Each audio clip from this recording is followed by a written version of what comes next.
Hello, I'm Dr. Julian Northbrook from doingenglish.com, coming today from a very sunny island, somewhat of a rarity. I digress, let's hit it with today's question. The question I'm looking at today is one that was requested I answer on Quora, and if you want me to answer your question, that's the best thing to do. Follow me on Quora and request that I answer your question. I get about 20 a day, so make sure it's a good one because I only answer like 1 or 2 a day.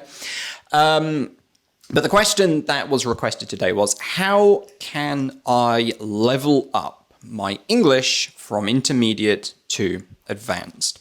Okay, this is a common question, and I'm gonna give you a brutally honest, realistic, and practical answer to this, not really the answer that people want. This question, excuse me, frog in my throat, suffers from what I like to call the diagnosis problem. You see, it's like going on the internet and Googling the symptoms of some mystery illness, getting advice from people on random forums to fix mystery illness and hoping for the best. You might get lucky, but then again, you might get totally the wrong advice and your problem's going to get worse and worse and worse until properly treated. The other way of doing this, of course, is to do what you should do. Go to the doctors and get a proper diagnosis so they can actually give you exactly what you need to fix your illness. Now, asking questions like this on the internet to the world at large is kind of the same thing. It's like Googling your symptoms instead of getting a proper diagnosis from a doctor, because it's impossible to answer this question. The only answer I can give to the question, how do I level up my English from intermediate to advanced, is I don't know. Not because I don't know anything about leveling up your English from intermediate to advanced, I certainly do. I don't know because I don't know you. I don't know anything about your life, your English, what you use English for. I don't know anything about your weaknesses, your strengths. I know absolutely nothing apart from what is in the question itself, which is basically nothing other than you want to level up from intermediate to advanced. And anybody who gives you an answer to this, either it's going to be best practices, and I'm going to give you a best practice in a moment, which is good, to be sure. But usually it's not even going to be best practice. Usually it's going to be, oh, do such and such a thing. Such and such a way is the best way to improve your English. But the problem with that is not based on you. That is not from a diagnosis that is made of you and your English. It's based on the person giving the advice. They're sharing what they believe to be true. What has perhaps, although you'd be shocked or perhaps not at how often people will give other people advice, even though that thing hasn't worked for them at all anyway. But whatever, I digress. But the point is what they suggest is based on them and not you. But the problem is there's this thing called individual differences.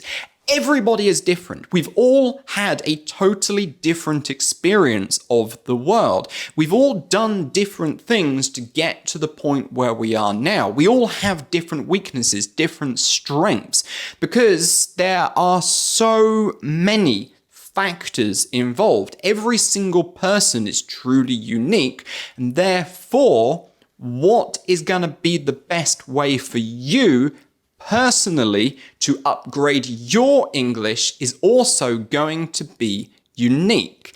Now, there are, of course, best practices. And what I do with my group coaching clients in my accelerator course, 80% of what everybody does is going to be exactly the same.